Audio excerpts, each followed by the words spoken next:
दुश्मन चीन की बढ़ती जा रही गुस्ताखियां, अरुणाचल के कई जगहों के बदले नाम, भारत ने जताया कड़ा विरोध, मचा बवंडर। दोस्तों, दुश्मन चीन दूसरे देशों की जमीनों पर जबरन कब्जे और दावे के लिए दुनिया में कुख्यात हो चुका है। अपने सारे पड़ोसियों के साथ उसका सीमा विवाद है।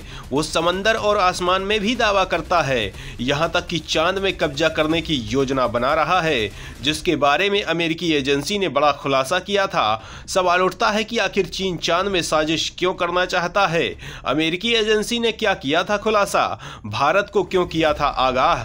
तो दोस्तों, फ्लोरिडा में कैनेडियन स्पेस सेंटर में बिल नेल्सन ने कहा, धरती पर आपने चीन की सरकार की हरकतें देखी है। वो दक्षिण चीन सागर में मौजूद अंतर्राष्ट्रीय द्वीपों पर जाते हैं और उन पर दावा करते हैं। सिर्फ इतना ही नहीं, बल्कि वे उन पर रनवे भी बना लेते हैं। उन्होंने आगे कहा, सच कहूं तो मैं नहीं चाहता हूं कि चीन अपने अंतरिक्ष यात्रियों के जरिए चंद्रमा के साउथ पोल पर सबसे पहले पहुंचे और फिर बाकी लोगों को कहे ये हमारा है और आप यहां से जाइए।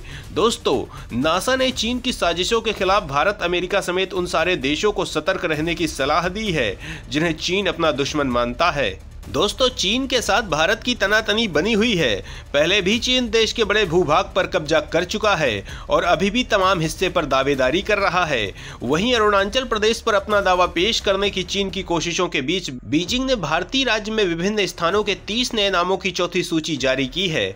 चीन द्वारा अरुणाचल प्रदेश के स्थानों का नाम बदलने की कवायद को भारत खारिज करता रहा है। भारत का कहना है कि यह राज्य देश का अभिन्न अंग है और काल्पनिक नाम रखने से इस वास्तविकता में कोई बदलाव नहीं आएगा। सरकारी ग्लोबल टाइम्स ने बताया कि चीनी नागरिक मामलों के मंत्रालय ने जंगनान में मानकीकृत भौगोलिक नामों की चौथी सूची जारी की। दोस्तों, चीन अरुणाचल को जंगनान कहता है। चीन की इस हिमाकत पर एक्सपर्ट ने चीन को फटकार लगाई है। रक्षा विशेषज्ञ ब्रह्मचेलानी ने कहा कि भारत को चीन को याद दिलाना चाहिए कि उसने अंतर्राष्ट्रीय कानून का मजाक उड़ाकर तिब्बत पर कब्जा कर लिया है और अब वह तिब्बत पर कब्जे का विस्तार अरुणाचल तक करना चाहता है, जिसे भारत कभी अनुमति नहीं देगा। चेलानी ने भारत को सलाह दी कि उसे चीन को साफ साफ समझा देना चाहिए कि असल बात तो यह है कि बीजिंग खुद तिब्बत पर कब्जा करके भारत का पड़ोसी बना बैठा है। दोस्तों, सवाल उठता है कि क्या है तिब्बत का मामला? चीन ने कैसे किया था यहाँ कब्जा? तो दोस्तों, दरअसल चीन और तिब्बत के बीच विवाद बरसों पुराना है। चीन कहता है कि तिब्बत 13वीं शताब्दी में चीन का हिस्सा रहा है, इसलिए तिब्बत पर उसका हक है। तिब्बत चीन के इस दावे को खारिज करता है। 1912 में तिब्बत के 13वें धर्मगुरु दलाई लामा ने तिब्बत को स्वतंत्र घोषित कर दिया। उस समय चीन ने कोई आपत्ति नहीं जताई, लेकिन करीब 40 सालों बाद चीन में कम्युनिस्ट सरकार आ गई। इस सरकार की विस्तारवादी नीतियों के चलते 1950 में चीन ने हजारों सैनिकों के साथ तिब्बत पर हमला कर दिया।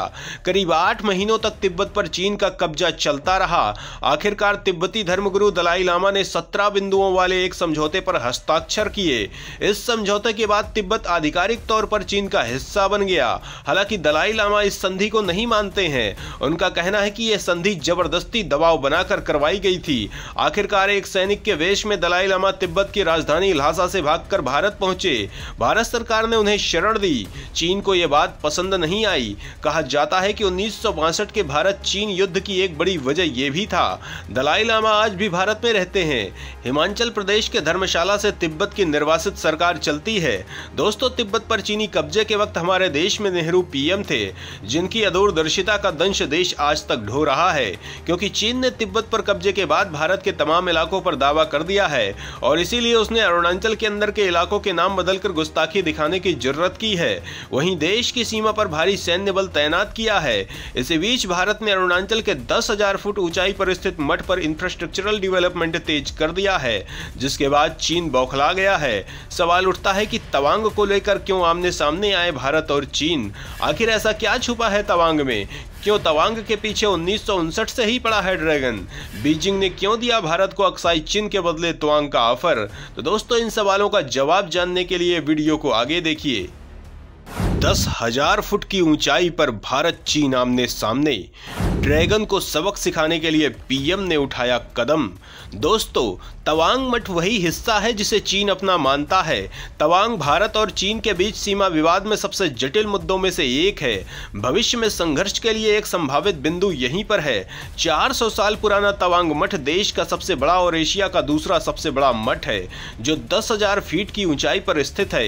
ये तवांग टाउन से लगभग 2 किलोमीटर पास चीन और भूटान सीमाओं के बहुत करीब है। ये तिब्बती बौद्धों का तीर्थ स्थल है और जो भारत के सबसे बड़े बौद्ध मठ का घर भी होता है। दोस्तों, भारत सरकार को उकसाने के लिए चीन ने 7 साल में कम से कम 3 बार अरुणाचल के कई शहरों और कस्बों के चीनी नामों की घोषणा कर चुका है। यहां तक कि उसने अब अरुणाचल को एक चीनी नाम जंगनाना भी दे दिया है, जिसका चीनी भाषा में अर्थ है दक्षिणी तिब्बत। तिब्बत पर चीन के औपनिवेशिक कब्जे और वहां की जनता के मानवाधिकारों के सवाल पर दुनिया भर में चीन की किरकिरी का असर कम करने के लिए अब वहां की सरकार तिब्बत के बजाय उसके चीनी नाम शिनजोंग को प्रचारित करने में लगी है। यहां तक कि अरुणाचल प्रदेश और लद्दाख के अक्साई चिन तथा कई अन्य क्षेत्रों पर अपना दावा जताने के लिए चीन सरकार ने अगस्त 2023 में नया नक्शा भी जारी कर दिया, जिसे वह चीन का मानक नक्शा बताती है। चीन की ऐसी हरकत के बाद भारतीय विदेश मंत्रालय ने कहा कि अरुणाचल हमेशा से भारत का अभिन्न अंग था और रहेगा। चीन के ऐसे दावों से इस जमीनी हकीकत को झुटलाया नहीं जा सकता कि अरुणाचल भारत में ही है। दोस्तों, चीन की चुनौती को देखते हुए भारत ने अपने विकास कार्य में अब और भी ज्यादा तेजी ला दी है। भारत ने अरुणाचल प्रदेश में वास्तविक नियंत्रण रेखा यानी लाइन ऑफ एक्चुअल कंट्रोल के ठीक बगल में एक प्रमुख रोपवे परियोजना के निर्माण की प्रक्रिया शुरू कर दी है। 522 करोड़ रुपए की लागत से बनने वाली 5.2 किलोमीटर लंबी रोपवे परियोजना विश्व प्रसिद्ध तवांग मठ से पीटी त्सो लेक और इल माधुरी लेक तक अगले 3 सालों के भीतर विकसित की जाएगी।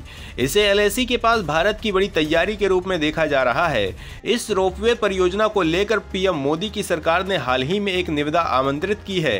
दोस्तों, सवाल उठता है कि आखिर रोपवे का भारत को क्या फायदा होगा, इसे लेकर बीजिंग में क्यों है हलचल। तो दोस्तों, भारत की यह तैयारी चीन की आंखों में जरूर खटकेगी। नए रोपवे का मतलब है तवांग मठ से झील तक की यात्रा में केवल 5 मिनट लगेंगे। तवांग मठ से तवांग में ग्यांगंग अनि गोम्पा तक पहले से ही एक रोपवे है, जो लगभग 10 किलोमीटर दूर स्थित है। नया रोपवे क्षेत्र में पर्यटन को बढ़ावा देगा और पर्यटकों को अरुणाचल प्रदेश के खूबसूरत इलाकों की झलक दिखलाएगा। वहीं युद्ध के समय किसी भी इमरजेंसी के मौके पर डिफेंस सेना के काम आएगा। वहीं दूसरी ओर पीटी त्सो झील तवांग से लगभग 18 किलोमीटर दूर 12,000 फीट की ऊंचाई पर स्थित है। इसके साथ ही माधुरी लेक 36 किलोमीटर दूर है और करीब 15,000 फीट से ज्यादा की ऊंचाई पर स्थित है।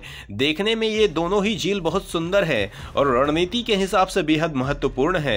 तवांग सेक्टर से होते हुए पीटी त्सो झील करीब 37 मिनट में और माधुरी लेक तक करीब 1 घंटे में ड्राइव करते हुए पहुंचा जाता है। ये दोनों झीलें एलएसी के बेहद नजदीक बुमला दर्रे के पास है। ऐसे में पीएम मोदी की भावी परियोजनाओं के तहत इन दोनों झीलों तक जो एलएसी के पास है पहुंचने का समय घटकर 5 से 10 मिनट ही रह जाएगा। तो दोस्तों, चीन की गुस्ताखियों और भारत की तैयारियों को लेकर आप क्या सोचते हैं, कमेंट जरूर करें।